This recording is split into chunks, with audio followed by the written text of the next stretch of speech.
tuli mu nyumba ya Lakizale etufukidde akabasa Kizale Messi ala Kizale bamuyita Modo Music nemmwe okusoka nani ngama Modo mukazi musajja naye ansanyusizza bambi yasimye litakagomanya wadde sente milioni 4 zaki neza kugenda mu kyalo kola simanyi oya muwadde kulya yagambe agenda kulya ennyama n'enjuba ayongedde kuyingira mu bwala Kizale kazo yomwagala nnyo oba mukazi oba musajja nze mwagala nnyo kubanga sound ze zakola zitrendinga ku ye yagambye mbi ya trending hit after hit yaleeta Kizale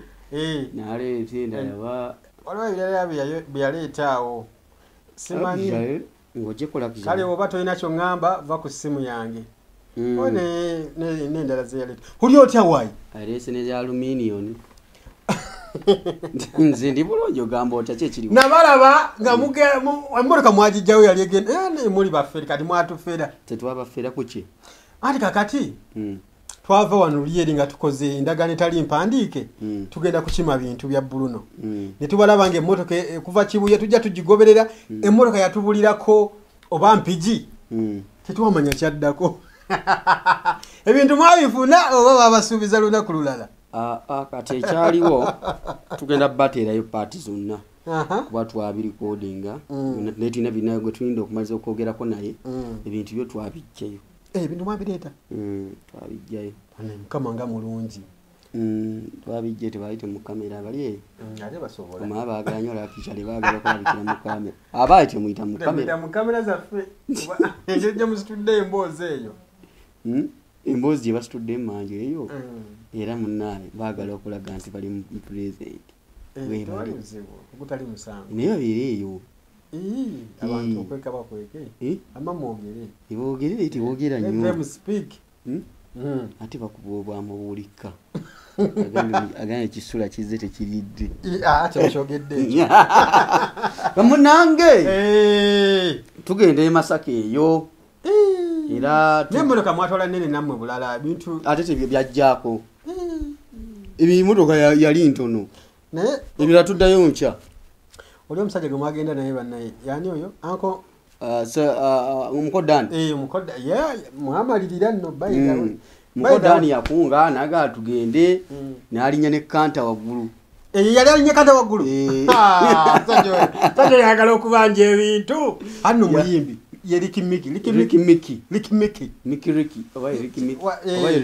nga nabulira ku kayimba ke bayira ayimba bulungi yaddamuko n'akayimba ka gundi akakyutikaye jinkese kaali kamutuddemu anti emmiro bagisanga wabbawa nga bbawa gikunganyiza ku lusamya yagezaako kuwanika eddoboozi ono yagenze agamba kagatutte yali afiiridde mu bbuusi bamusanga emmiro nga giri wabbawa mama awanika simaje bayita awanika lisongole eddoboozi wanika vocals kati owaayi Masaka twagenda naye full story ngira kibateerayo ejja coming soon ejjudde mulabi bintu bitwakomyawo tebyajjaako ku motoka wale bitwaterese oba neiba okakasa taka mwagisanga namu baana bagisimayo n'ensuuluulu olubiyitirizo lwa taata baali bagisiba bwe bati bagiteekako ekisementi ereme kufa nemugisegukulula ensuuluulu ze wawulira abaana ze baatumya temusaaga kati video wize ekyambalo katono kimuttire ku stage saabadde mu Kampala naye munene nalabe pesta pic fe yanga ali ku stage okwo ng'abuyana n'abayimbi waki tebeesonyiwa bintu ebyo kati famire y'amayanja egyegwemu ogwo omuze Chameleone yayambalako nga gundi Captain America ng'agenda ku mwezi kyali kimutidde oba twali ku gundi kuliketi ovo wonyini awo kyali kimusse Paraso yambala ekikoofiira kyajja kyakalinga kiroboti we twali yali cricket ovo yali soma concert weneesimbye gye waali ebiseera bimunene y'omukwano baliwo bagita batenenga yalimu love lungi love fest lena bantu nno bangi nnyo munaebyo ebintu by'okwambala abantu bafiirewo gundi yasooka okubyambala omukyala wa lutaaya yani mama Payasi namatovu yambala twali ku gundi awo ku club obligato tumuleeta n'ayita mu gundi mu box kitya paka wansi ku stage Dizabaiti bakisibye bulungi. Yeye ajide box. Nga musode. N'omulala yali ayiri Molini Nantume. Twali ku Freedom City Kiyungu concert. Bamuleetera kukana akagundi omanyifa abasiraamu batutwala nga batutwala otuziika. Geneza. Kati ko yajjira. Abaana baba balinyayo bati stage n'ayitamu n'agwa. Endongo yatandikirawo. Twakirabanga art. Mwana n'asumulula ekiyungu naye ng'agenda okumaza ekiyungu. Bamugyawo nga bamusitula. Egumba ngali bunwe ng'aseeseetuse. Si yeyeka Gravity ekyambalo kyali kimusse yalala nshinga oba Gravity omuntu buzze bulaalira. Nemunene esembyeyo gye yalijira kaguwa ne kalalira mu kalalira. Waliwo endala yagira ku kyuma nga kimujjeeno wansi kimusitula. Ekituuka mu bbanga. Twayinza ku Freedom City. Winner concert. Cricket oval. Ekyuma bamuteekawo bino bateeka ne banyiga eppeesa kyambuke mujje wansi eno wansi wa stage amiruke bw'ati. Anti kyali kimuvuze kimuyisa mu stage waggulu. Kyamutwala kumuyisa mu stage. Ready and Weasel like Moses Radio nga tannafa era nabo bajjira mu lupanka. Utiro mu lupanka. Bajja batuddeko babiri kati nga batuka ku stage luyina okuddayo boba batule. By the way ebintu ebiri waliwo. Kati kyambalo ekyo. Ne Chris Brown nalabyeko I think it was last week. Oba mwezi ogwedde. Nga naye yaze ku stage l'akantu ne kagaana okumuta okujja okugwa wansi. Ekyo kyambalo kya Weasel. Chris Brown yayombako n'abayambi be. Ngali wagulu alajana. Ngalajana ni faalu. Migwanga jesibye muno nga bwakola bwoti. Abantu tebali. Ekyambalo kya Weasel, ekyo kyambalo kyalabwako mukolo gumu gwa Piero yu. Bati muhoze eyo project eyo yali muwadde. Kyali nani yali akyambadde ku muhoze project. Kati ndowooza Weasel bwe yakiraba n'agamba Kipik Faye tukimpe wange. Ekyo Kipik Faye yakimpe mu nkikoleremu concert yange. Oba akitereka batya maana. Naye mwabayimbi mwe bakira mwesonyiwa ebyo bintu by'okujja ku stage nga munekaanekanye mulinga amasanga. Reggie yayambala essaati ne vest munda ne kooti. Yokka teyakyusa na kukyusa. Najja n'ayimba concert neggwa. Omwana yagambye mukati kyamanyi Reggie yali yeegadde bw'alaba kino ekyambalo. Spice Dana naye we twali ku 30 gundi ngenda kuzomeza 13 omwaka gwali mwaka gwedde. Yagira nti bali abagundi bali bamusibidde stage bali baani abo? ATS. Bali ba ATS anti yajjira eri waggulu masanganzira naye ndooza yali alegamye. Shibba omujukira yajja ku manya kola shobiri mu yajja tudde kateekwa gundi yajja tudde ku lupanka lw'eggaali Rema ye queen of ebyo yabisingamu hoteli oyo yamanyi n'okugira mu Rema gye twasemba okubeeramu nga tanakolera yabadde ku gundi ku Sheraton yali ku Sheraton yaliwa yali ku West Africana yali Sheraton yasembyeyo tebadde ku Sheraton yali bwa yali ku Africana yali ku Serena ezo gundi ebbiri Sheraton Africana kati ngoje Africana gye yasemba okukola before enezeeko ebeerewo bwe twali ku Africana Hamza yasooka kumwanjula mpite omwami baleko bayita ekitanda ku stage gy'ogamba omwami yali ku Sheraton bajja n'ekitanda isembye badde ku Sheraton Sheraton Gardens ekitanda no bakigulaawo wano ogundi wano ku lw'ensambya ba furniture ensambya furniture we bagula ekitanda kya Lema kibajja nakyo ku stage kati bamaze bakitwala kireka bakiwanna mulondo mulondo ajja omusajja waabe atasoba yigo kyogereko lwaki Lema yazeeka mu concert ya Irene Namubiru saali yego waliyo gonye nalaba Lema yekka ne Namulondo teyajja oyina bye wangambye atunatandika bayinamu obutakkaanya nani ne baawo ate emyaka gyonna 10 ate banakweza myaka 10 kale ebivulu byonna bye tubadde nga tujja tulabako Dr. Hamza Hamza kwali ku mitongole ebwe nedda bannanga ate si yanditugambye yandikubye buzibu kyo bayina tebubulamu wabyogera wabinga yali atandika munnange Lema yazeeka gwe mulundi ogwasoose okulaba Lema ng'ajja mu concert y'amaanyi bwetyo Dr. Hamza n'atajjirako Namulondo n'atajja bamukyayi bakyayi Lema Namulondo nga taliiko gwe mulundi ogwasoose ebbanga lyonna kubanga concert ya Julian yali ku Serena Dr. Hamza kumpi yali asoose ennyumba yarakiza lwaki mukumira mwaka baani muli mukoona manda mu nyumba ya abaffe lwaki mukubira kabaani mu nyumba yarakizale bawulya bakoona manda Lema bamuchayi za kubulira Lema tajjangako mu kivulo ekyamanyi bwe kiri executive najja yekka ekya Juliana yajja namuza okugula ekisayi kya Hamu yajja namuza ekya Spice Diana yajja namuza ewa Shiba yajja namuza Strings of Love waziza Zion yajja namuza kiraga nti bamuchayi kale engeri yabadde atunulamu ng'anoonya omusajja tamulaba anti yasoose mukubira nga daddy are we going together Dr. Muza namujja nekone ku ssimu ati bwe banga bamuchawa lwaki akuba essimu ogenda anti yadaloza namuddiramu basobole okujja bonna mu concert ya Irene Nambiru mune Dr. Muza nga naagana n'okukwata essimu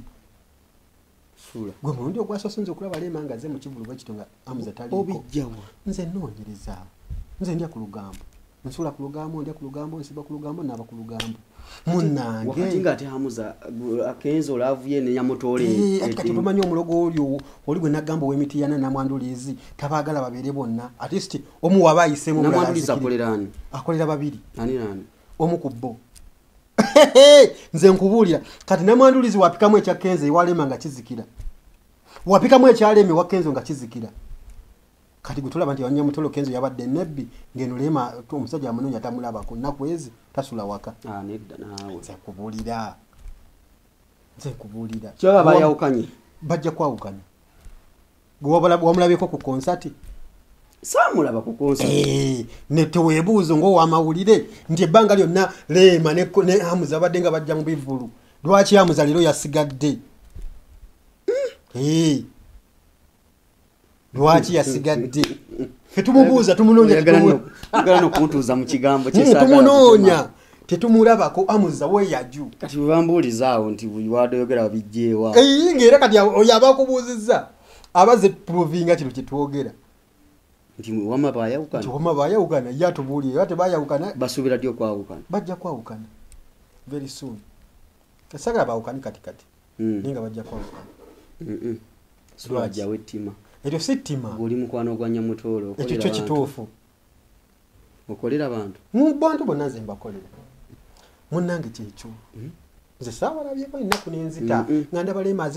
amazina ag'obwomu weyeetoola wajjako ne wa Juliana ne Spice Diana weyeetoola n'agendako erimu wa maama we Halima Namakula nga kampani tagiyina bulungi omanyi ebivulu ebyo binyuma nnyo ngoze n'omwagalwawo binyumira ddala naye nalabye gwe mwendo gwange kwasobola okulaba Lema ng'ali desperate mu kivulo ekyessanyu bwe kityo nga tana okujja ku stage okufuuwa Irene Nambiru kubanga abantu bajja mubuuza Amuza aliwa yaze ne ssente ze ne emitwalo 5 nga yalagifuuwa Irene Nambiru naye teyazimufuuye because nga ati okustepinga ku stage nga tebajja mubuuza wazirabyeko kuwulira nze kugamya nze nkola lisaaki sula ogenda kuleetera ebisibu nkugambe nange nakyewumiza nnyo nasuza omutwe gunnuma ne ngamba Lema wange tembanga mwayawukanye banne mugenda tuleka tutya bannaye kubanga ffe tubadde twasimba amakanda nga tulabira ddala Lema n'Amuza tebasobola kwawukana naye olina engeri omanyi bw'oba owayiriza olina engeri gy'otunulamu era kati nze nange omutima gwatandise kati nnaku ezi nnya sirya bwoba owayiriza sula olina engeri gy'olabikamu ndabira ddala nga eggwanga tugenda kufuna ekyekanga ekizibu nti naye Kenzo yatuwooninga ndiki Kenzo tugamba nti Amuza tasobola Lema kujjako ng'asoose n'amala naye emyaka 7 kati bali mu 5 nanti kati Nyamutolo yagambye yabadde tumanyi yawonzeeyo Kenzo wa pulezidenti twabadde nebbi kitegeeza bonna baabaliganga nga bali esseguko kitegeeza nti Kenzo naye yabaliganga kugambye ennyumba guli omulyango gw'ennyumba y'esseguko ogulaba gwali munene nga Lema afulumamu n'agenda ewa Amuza ne Kenzo n'afulumamu n'agenda ewa Nyamutolo oba Nyamutolo yajjanga Nyamutolo teyajjanga awo yali atya Kenzo mukwogera kwe yagamba nti Lema nti yaleetanga n'omusajja alimba teyamulabako ne Jasi yagendanga n'alaba omusajja nga ne Kenzo yagendanga n'alaba Nyamutolo tumanyi Kenzo baali bamugoba ewaka nga niye amugobayo Lema myaka 2 n'emyezi 2 ne weeks meka ne weeks sizijjukira naye nga Kenzo baali bamugoba mu maka g'esseguku ng'asula eri ku pala apartment C nga takyasula sseguku tobimanyi naawe era kati ebbanga Kenzo ne bamugobera ewaka tunula eno okuwulire Kenzo ne bamugobera ewaka yazimbamu ekya Nyamutolo awo ne kiguma Nyamutolo yagambye myaka 5 bwe kibanga kati okibanga myaka 5 nedda kati wanga Hamza ne kati bwe kibanga Hamza bamaze emyaka 5 ne Rema kigeza nti ne Kenzo banzo banga yakawukana ne Rema nafuna Nyamutoro bino katugeze oli mufumbo no yawukana ne mukyala wo tandika relationship endala tojitandika wotyo ntino bakukyayo gende mu ndala olina kubanga obadde ogizimba kigeza nti ne Kenzo Rema ne Kenzo kati bale 218 ibintu byatandikira ddala ye kati bategedde bavudde mu public tuyingira 219 kifuso official buli muntu akitegedde katubala ebiri official 220 mugumu 220 katoni kale tutandike 220 mugumu 222 223 224 guno tegunaba ko tuli mu gwa musanvu jandi bade myaka 5 jandi bade myaka 5 kano kibanga jandi bade myaka 5 nga yena Nyamutolo ya confirming nti yene mwami we Edirisa Mutuza Kenzo myaka 5 jiweze mingling stick it is coming to 5 years sticks na wo bali mu kubala bali mu 5 kigeza nti beyagala bonna bayendanga divorce yatu kibadde dangerous kitya okubera mu nyumba ngo omukazi ayenda n'omusajja ayenda mukwa dro bamugudde ddulo kati wachaliye kwasa munne waliye kwasa munne myaka 5 oli yajidikira linze kata tesinze manye nsonga lwaki Kenzo yayenda nate simanyi lwaki nsonga lwaki Lema yayendanga Kenzo lwaki yayenda anti Kenzo yali alina byayagala nga Lema bimulemye ngachi respect okumugobera abantu ekyo kyangu ani yabago bani wa Kenzo katumanyi Kenzo yatugamba awo nti njagala omuntu nga agenda kunjagalya mikwano jange nga tagenda kugoba mikwano jange waka yagoba sewa aho basewa basimanyi bano bagundi ono yali ono gundi gwe bali bawasizza yali avuga boda eri ku stage ya Ready and Wisdom ono agenda ebweru New York da style tumanyi New York da style yali boda man waba Ready and Wisdom era bibamugulya ne boda nga yabavuga radio abayagala genda keri mu kabanga nga amutwala buza abayagala genda kuba mutinga New York ya mutwala New York afuka nyo famous okuvuga abayimbi mu match ndiawo wabavuga wabajja kukulekana stage wabatwala kujja live abo bali dia Jasmine bonna yabavuganga ba Febus ba Vic America ako kulumu lija Jasmine ngali ku pitch ne nani yenu ne New York yabavuganga New York anti wawo kulekana era newe yayimba era newe aswa ngatana agende bwe yali adafisanga yakade navuga ku pitch anti pitch ebe kuli musayi tumanya agendo gende bweru nga bamuwasizza ono mukazi kuluga hata ayini kuluga yali wagondi yali wadanka ne mitiyana ono wembozi nakati tochimanyi ekyo naye debocho lingata kulidde machindi New York yamubba ku Duncan Yimitiyana Duncan wafe yali akuba amasimu ku radio nze Duncan Yimitiyana nikati kati akola bana akola n'embozi mukati yakola sente kati balina South Africa bagenze ne bafaluko node bagenze Zanzibar bagenda kutambula ensi ezenjawulo Duncan wa amaanyi kati munango omukazi uyamusula kati bali mukolire bwabwere embozi mukati omukazi uyamusula New York n'amubba New York anti yebali bamuwasawasa waliwo bamuwasanga mu wiki bamuwasamu omwezi kwa muvuka alabika bulungi bamuwasawa bamuwasanga wano omukazi gwe manyi bamuyita linyani dihimvudde machindi weno bunga neera yamuwasamu emyezi 4 kazi mukulu kati omutoso okuwaza New York yalinga bane bine byana byabagagge ebisiba ku ice cream nenga asiba ku board anti kati New York yali yasobera ngejja mu obulamu bwe ngalabika ngo wa boda ninga wabazze ku stage alabika ngo wa Audi era nga wabato alinga parking za Audi nga wabato mumwanyo ga banna era bekivubuka New York obasende yalinga azijjawa nga yambale ngato ya mitwala 2 ajigula ku gundi ku Majestic wa Jordan wakati Jordan yalagawa ku Majestic na uli yavaawo oba yadda ku hamu eyo wansi yalinga yambaza abayimbi munnanga New York yambale ngato ya mitwala 2 nga yambale sati nga yambale ngoye nnungi niyoko mbikaze ebikulu bangamba alimo ate era kati era bye byamutwala ne Canada nani yamutwala nawe yagenda kubibye ate osobola ogenda kubibye yatuukirawo ye story njagikuwa ate muno yakolako ne concert yawo ku gundi PTC wa mtanda ng'ekyaliwo sente omukazi n'azibba yali akwatamu concert omukazi sente concert gye bagita n'akwatamu n'akwatamu ayo yo omukazi sente naye n'azikwatamu n'azitwala yamugamba onimbidde ebbanga onimbi omukwano nange kansolooza akajji niyo kagenda okuva ku stage ayita omukazi dera tu balancing ng'omukazi yamazeemu ddala zatuuse n'empambire kale nja kuwa story y'abayimbi bazze nga bawasa mu Makindi okimanya abayimbi bonna betulina mu ggwanga lyattu lino erya Uganda abakabi basooka kuwasibwa bikazi bikulu oba bakazi bakulu mpaayo basatu gwe mpaayo nze nkuwe ku history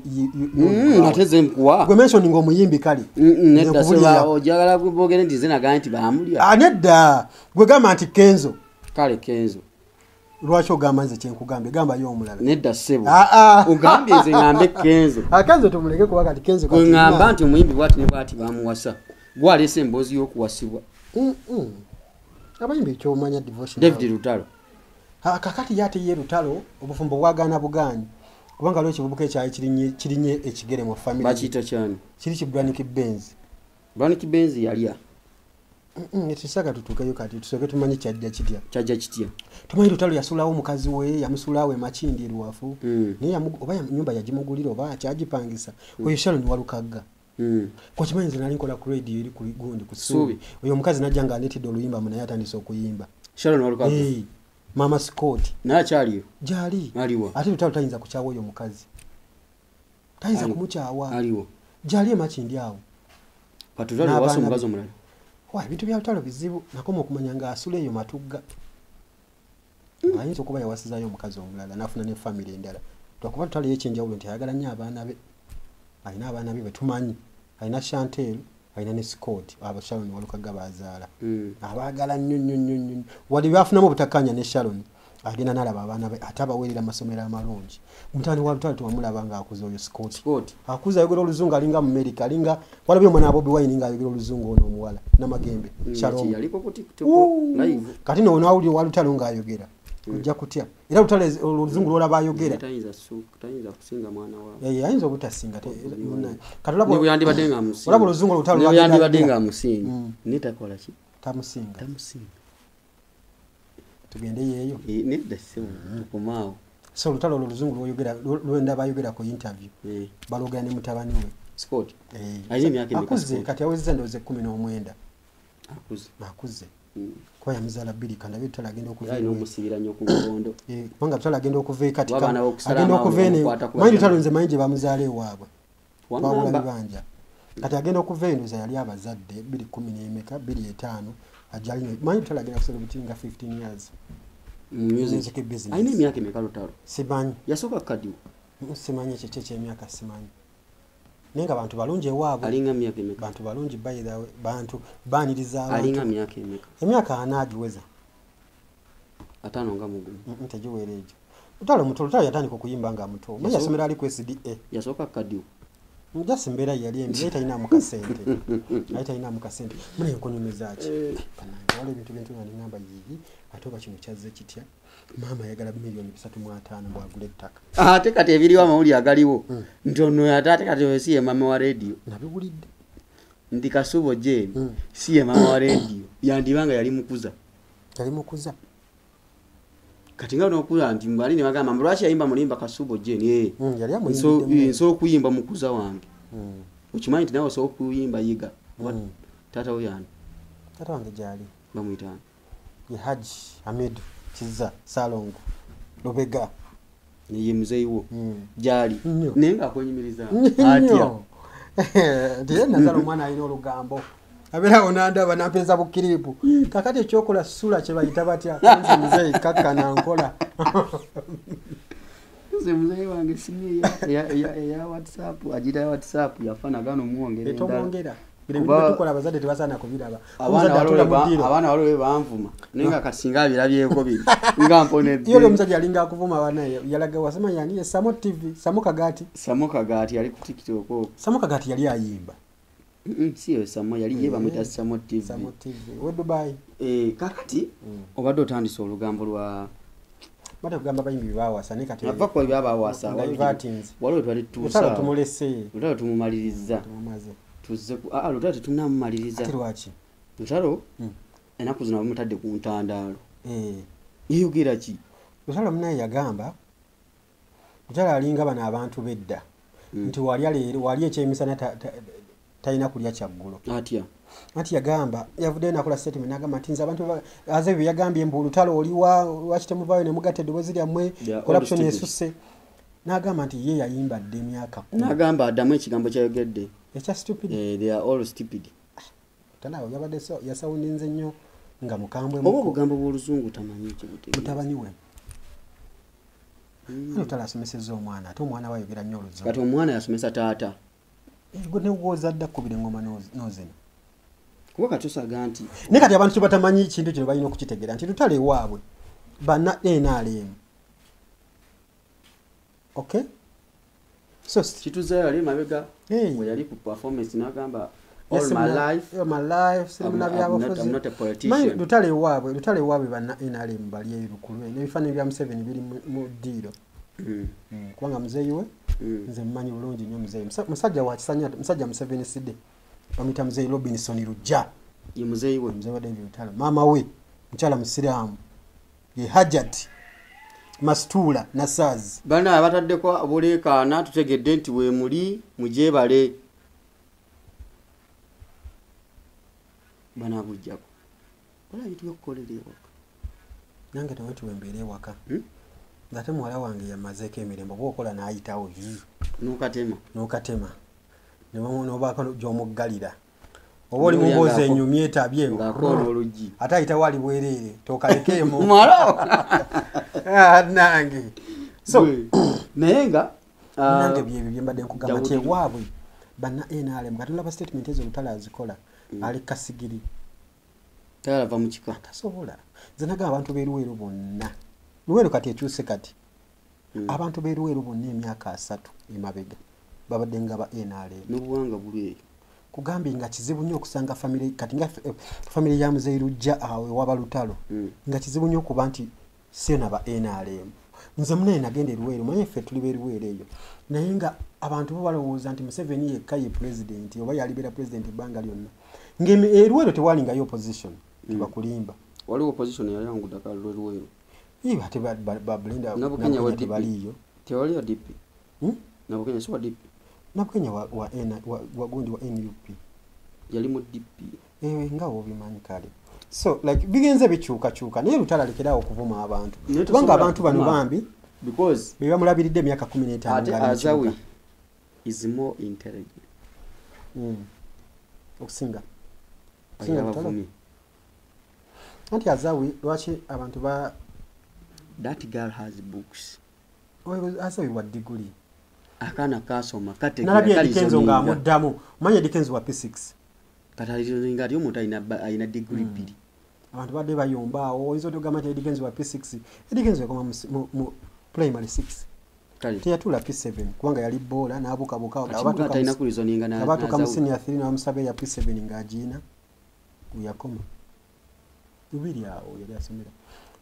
tiamala ko P7 teyatula P7 n'abuuka P6 yakoma mutamu ki yakubiri omanyi baboola ensoma yaabwe saagala bigendamu ebyo engeri gyendi ttiimu Nyamutoolo kiyinza obutankola bulungi kale tuve ku ekyo naye nga lwaki Kenzo abaddamu n'obusungu obwo mbu bannayuganda bakopye bana Kenya how do we copy Kenyans abayokya parliament Kenzo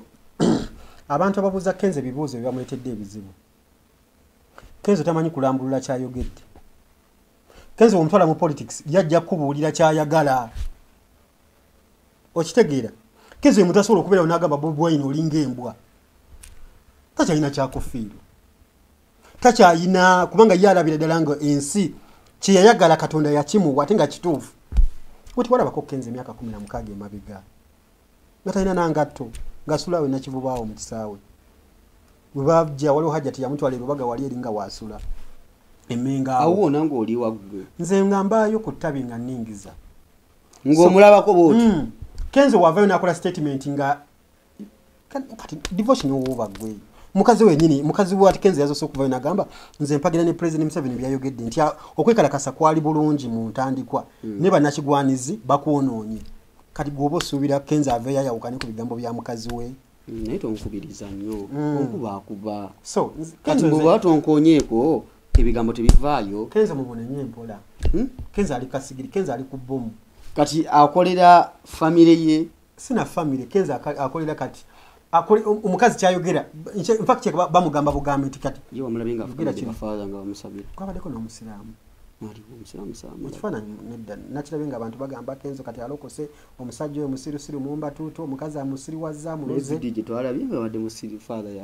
wabaddewo babadde abantu basatu kwabaddeko faaza kwabaddeko omusiraamu yabadde mu makkati era nange ekifaananyi kyo nabadde ngenda kuyomba nga nkirabye naye kasanabe nga kuliko omusiraamu mu makkati awo negamba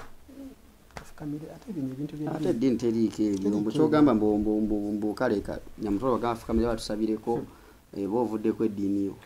nabadde nno ndaba ebintu nengamba bana ebintu nno bikyuse gundi yaddayo waka dictator mi simanyi gwe wali obintu information gwe wali ojimpa ani namulaba ku show ya gundi yairi nambiru ngaze zijika airi chosen beki yamusanga awo wamanyi oli ndi azeka namulaba nzi kugameze devotion mbanga nakola olugambo ntuuka awantu nga n'omuntu teri yamanyi nti ntuuse neningiza ninga bakatu yazze nani nsoka kumanya engeri gye ba communicatingamu naye tebayogera nakwogera nemanya nti kati balina obutakkaanya ewaka ate omanyi dictator miri yali yanooba ewaka nga yekwasa obusongasonga mmere mbw agirya leeti bamukuba omugongo n'ebirala ani gwe alako omugongo dictator miri kyekyamuduse ewaka omugongo bamukuba abaana bazaala ati kanange kyesimanyi ekisajja kyavayo nekigamba kirojambu kyakyoze ne beki naye nongendo kibuulirizaako nga nakyo kibbi kizibu kisiro banna todamu namuteeka mu kamera alina ebizibu byebingi that boy why is a man or is a boy is a fool tosobola kudda musima nti bukyoze ne beki yali mwezi simali yakola kikivuga temuda muwuliza boozi byakyo bana togere ku Haji Sekabira tuve wano Haji Sekabira oba banna konsali ya Haji Sekabira yadde simanyi bani yalabe ku kifaananyi ekyo kya Haji Sekabira tosharinga kyongera Haji Sekabira kirabika obudde bwali bwa mpewo empewo yali nyingi kati ngaliwo Kadaama ali Saudi yali Kadaama wamma namugamba manyi Kadaama baagala nnyo sekisi w'okusimu oyo pereza ikonda beko Haji ko Haji namugamba nze nakoledde dda nze gwolaba Haji Sekabira okakasa Haji Sekabira okakasa nti wakoledde dda nti ndagaako bwe wakoledde dda Haji Sekabira kona nonja kulagako nakabira sikanji Haji mwamutumye Sekabira lyabwerere kati si mutume Haji Kayira tuli kwajana Kayira tekabadde kamanyi tuli kwajana Haji Sekabira igwe tugamba munange nga Haji akasukuma ali mnaye Sekabira Haji Sekabira kyakoze ekikyamu nti amaze okukasukuma najjako data neyibaka omusajja omufumbo wobeera ng'osidi akafaananyi wokasindika ng'ojjako data nga ne oli yali amuwadde n'afuna wali kagundi munnange nga Haji ajjako data wano mukirikinga nga asindika ewa peshe yasindika ku status tukuba essimu ya Haji Sekabira ekiro kyonna nga tagikwata tugamba Haji abadde atya ani azanyidde mu ssimu ye munnange wayitawo akaseera mpawo kaganga Haji akuba omulango ogw'omwangu kati njabo onkoze eki kino nga ne mu Amerika katuuse kino kigenda eri buli alina kanudike mu ssimu nti nabujjamu wali okayina bampa nnyo nze siwa ngwegagwe nga gwolina akako nze akange ate kati nze mba neeraba dda bunaku kera kwetunulako mu mmira baina omusajja yenna noli aba yeeraba kati alina gwe yali akawa omusajja yenna olina okukera kumakya newetunulako nolaba sayizi neweepima okitegedde ekyo owevedde oba wevedde ng'omanya nti lya ku ntula ligaya ku bikola bya kalitunsi fumba ku bikola by'omujajalya sekula ku gundi okitegera kati omusajja alina perfect size omusajja alina kubira bwati era omusajja alina gwatulaba oli eyo singa ogata engalo zo bbiri bwoti neweepimawoko bwoti ku mulongooti ng'olaba teguwera omanya nti aa goli wakusabira era kati lwasa olaba natumyeko ne Haji Sekabira nga at least kaleko ngejabadde nti obudde omanyi empewo yabadde nnyingi kali nga n'okweveera mwekuli kino kitukola kyebayita batya tusomesa abantu manyi omuntu asobola okubeera oninga tamanyi na size ye eri etya perfect size ey'omusajja gatta engalo zo zino eza wakati bbiri bwoti yefuuti oba fuuti I don't know weepimeko bwoti kumakya nga wazukazuka ng'oyimiridde kubanga obanga toyimiridde tosobola kuba ng'otuusa size bweti mbadde ndowooza sibu olina okubanga oyimiridde nga weegolodde bulungi ku maca nga weegolodde wantu ogwo so weepimeko iyo middle fingers zino ebbiri bw'ozigira bw'oti era ojja kulaba nga mutaka koona wano na wano nga size emakinga bulungi bw'oti omusajja ali nnomo ate bano abakazi abagende wasenga nabikande the acceptable size ebeera bw'eti okukakasa nti gwe wagende wanabikande bw'eti ensiko oba nga agifuula muganda wo olina kubeera bw'oti ngera omuntu waba atudde akulengera bw'ati eyo mboozi ennamba nja kukusomesa gwe divorce maama nnyabo kati agisekabira ng'amala okuweereza akantu agisekabira ng'asindika akantu amasimu gamukubwa amasimu agenda okera ku maca nga alinako misikolo 13 nagamba nabyani nze alina concert bagende bamubuuza tiketi weziri agenda okera mu inbox ng'ejjudde eti message 28 zaako viewinga nga bukyabikkula yasonga buli message abikula yasonga ale nga kaliko erinnya lyesi yabadde kugali yasukumye ku status nekyo ekintu kibeerawo nnyo ku bantu oba okasindikira muntu nekalinyako manyi bwewa transport ow'obwereere okasindikira mwagala waawo ko nekafuna transport ya train nekalinya status abantu kati balina ze WhatsApp ze GB simanyi ze extra GB olukatekaino gwe n'osangula essimu yonna olinga alina GB WhatsApp kasigalayo ne hajina mabi yavudde ne yewozaako n'agamba ebyo mbirabe ebyo just nalabako ne Museveni awo nga bamuzinisa amazina ne Ssenyonyi nga bamudduse emisinde kale eyo AI ngamba ya maawe haiwe taata gatonda mama singa kabaddeko ekyokungulu nye haji bamusala bulungi haji sekabira bamusala bulungi bamusala ndiza okusinza kuba kati ffe tuli basiraamu we bakusala ng'okyali muto myezi 2-3 ena obanga bwotyo obanga haji bwotyo oba muyonjo era banenze mu abasajja mu abali omukazi gwatulaba obanga okyalina omusajja wo nga simukomole abawedde so balina okubeera nga oli simati bulungi awo tuli awo tukubidde mu baddeeshi deshi bamukomola namulako nga yambadde sikaati awo 218 deshi yambala sikaati yambako sikaati awo wiki nga 2 yali ali mu kuwona baala ni kulungi ala tebamukomola simanyi ndeka ogambye tebamukomola nedda ala ni muganda wange oyo tovudde wala sinza muweteramu koona neddeshi simuwetedde kati abantu kati kambuuze osooka okwozaako otya mu bantu nga toli mukomole nedda nga haji kikyamutuuseeko bw'obeera mu bantu ne bakusanga nga batandise okikubuuza okugamba oti bagamba AI kimala mbane kyembitwala nga kikuleyo AI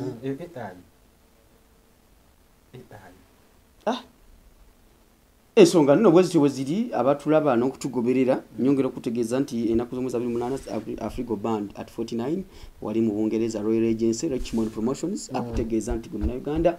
atosobwa endongo semadongo Afrigo Band ennaku z'omwezi 28 featuring Carol Nantong enyonza ye Kampala agenda beera naye ebungereza ensonga zikwasaganye bulungi nnyo 28 September omwezi guno ogujja by the Richmond yo yaludde mu bintu by'okuteeka emikolo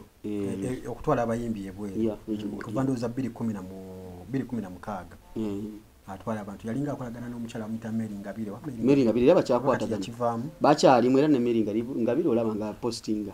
so bakiruddemu ekintu kya bibambi so tugende like kati si kyagamba bati tugende yoffe ebyokugenda bibeera ne waffe gundi mu Afronike Kasangati oba Freedom City bino byakulinnya Nnyonyi genda Bungereza era tusaaba abantu bonna bali mu Europe wonaawo Bungereza baliwa mwenna mulinye traini mulinye Nnyonyi mugende munywe endongo erisema dongo ya Afrigo Band nga weze myaka 4 myaka 4 mingi so band esinga obukulu mu Uganda band esinga obukulu yatandika misa kitana kuzaalibwa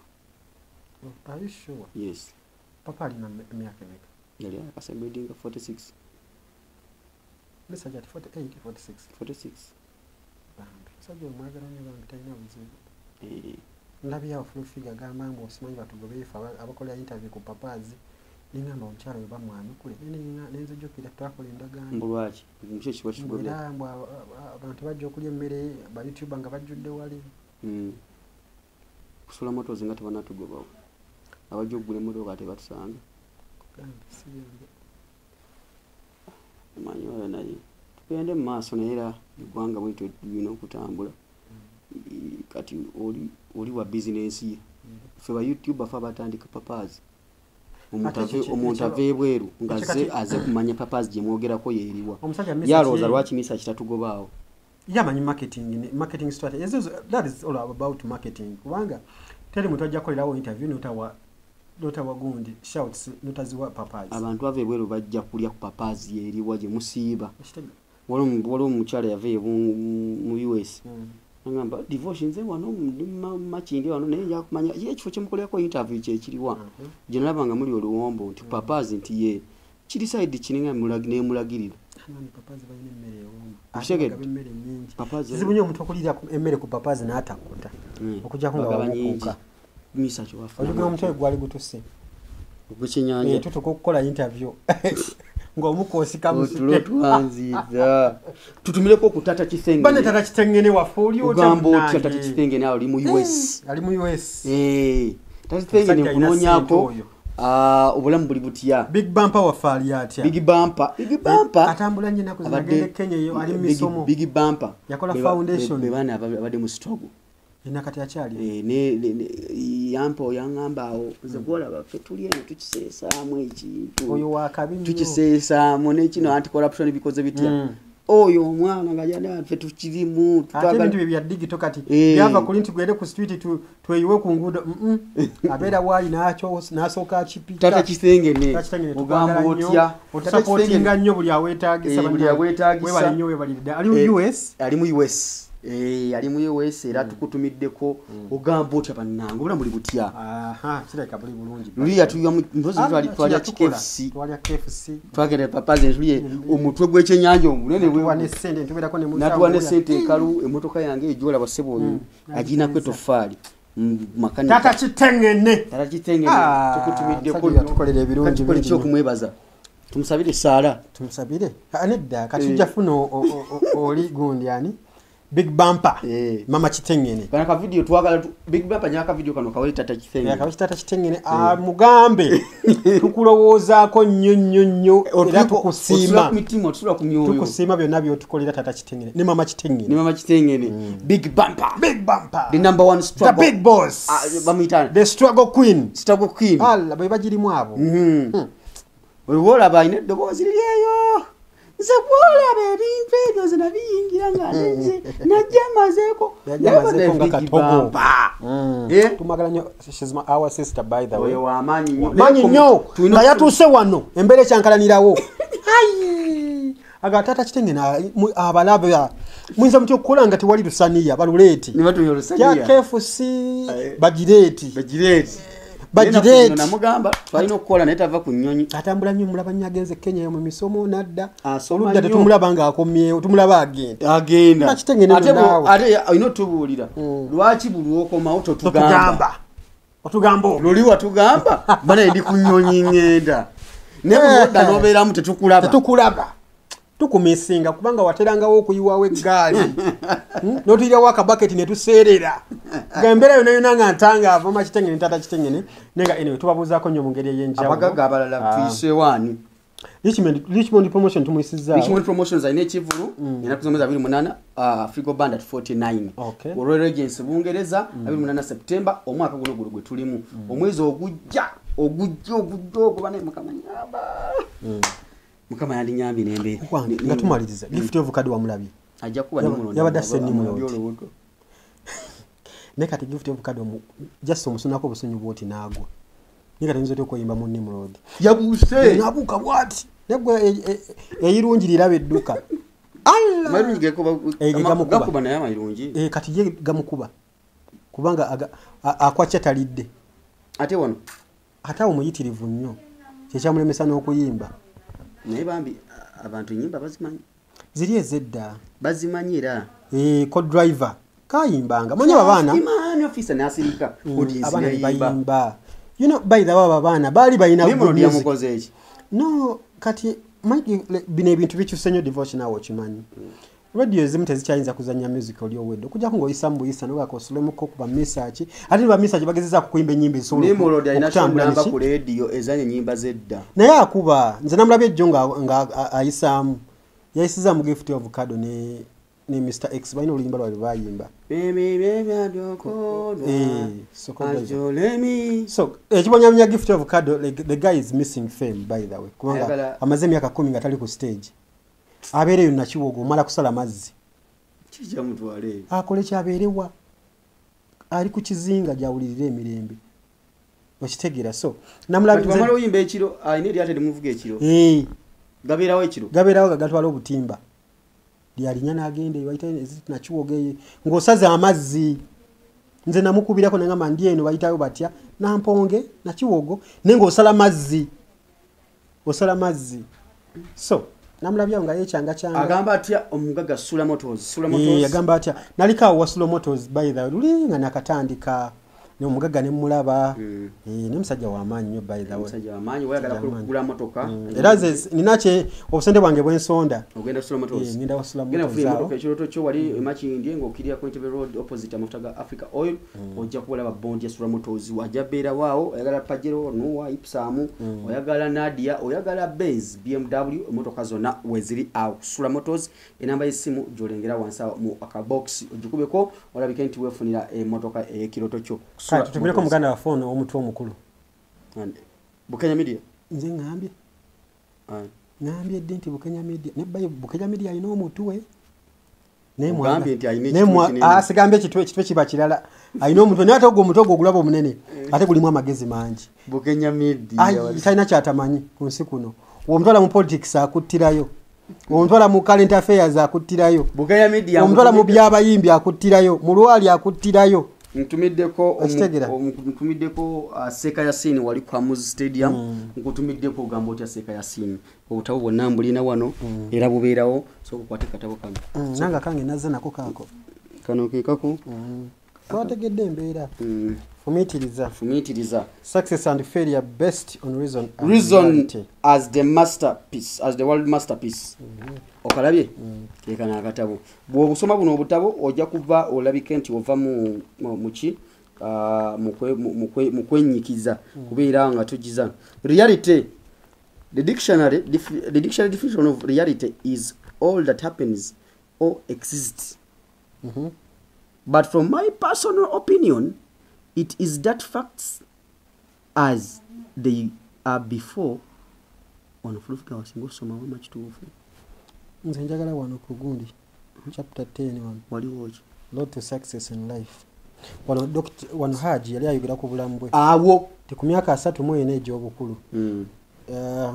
I choose to focus on my personal opinion to business because I am a businessman and business is what I do and I know. I took gradual business steps to get where I am today. I first dealt in commodities and merchandise on a small tail scale, then moved later to wholesale. For collective human survival, there has to be an equal collective effort based on reason and reality. Akatabo kano kalungi by the way okawadde obudde n'okasoma otegeera omuntu engeri gy'asobola okutandikamu n'akatono then obanga obadde olemeddeko one's reasoning capacity and character are the major two fundamental elements that shape a person on their way forward. All the rest are secondary. Ebirala bijja ki luvannyuma. A human mind is the main gift God gave a humankind. Reason and reality must stand as an independent subject that should be taught in all schools at all levels. Chovola nti akatabo kano okasanga kali mu abali ku NCDC national oba yene original copy kuba kati mwezi nezamu kano kalala bwanjawulo in reason as the world masterpiece. Katushegedi kati wantu butabo buno buli mu bookshop ezenjawulo ne ku national curriculum balina okusomesa abaana ku bintu by'ebiti NCDC muno nye katabo kano Alistock gye kali ojja kulaba nga NCDC ke kano kemule ngamba National Cultural Development Center ojja kuba nti ajabisa omusajja ono mwegomba nnyo by the way omanyi bano bibali ba boss bafe bali batusasula nga kyakola yagamba ono n'agamba I can probably offer services in creation of its syllabus. Segedde mbadde nkugamba bano be bali babbosi baffe nga tukyakola ku ssuubi ssuubi yali abahamisi nga batusasula bulungi nga batulabirira ssuubi yali abahamisi ya famire yaki yali ya famire naye nga batulabirira bulungi naye sikoleranga ku radio abantu nga batuyisa bulungi ngaawo waliwo na chapter 4 wagisomamu reason as opposed to physical force. Kano kamu. The world is fully migrating from physical force to brain power. Nsi etambula ekyuka physical force to brain power. Tugenda mu ki bintu bya bwongo manyi ga bwongo bamuta Dr. Alhaj Samit Amis Chigundu Alhaj Salongo Haji Hussein mutumireko tuve wano Haji Yasin kutumiddeko wale wange sinto zikwasanya bulungi nnyo akatabo kano muganda wagenda okanoonyeko waliwo kaneeno aka reason as the world masterpiece waliwo ne kano success and failure based on reason and reality olaba nti otabona buli mu reason ogenda n'onoonyako mu bookshop ez'enjawulo ne wali osogenda wali kwa music shop wali ku nakivubo ojja kuba okafuna bulungi nnyo then bwe tuvaawo awo ojja kuba wefunira akatabo ogenda wali ku Hams fitting center eri ku nakivubo awo ogenda okukolamu omubiri ku kajimu biki byonna ojja kuba bikwasa bulungi nnyo kale bwete otutambudde olunaku olwali tubadde mu lugambo twogedda kino na kino naye nga byonna byetwogera bituufu si kale bule twogera bituufu. A rich person is usually large in Charlie Katabo. Why? Wamma tumaliriza mbere bulungi mweraba. Wealth on the other hand is beyond being stopping. Stop. Stopping.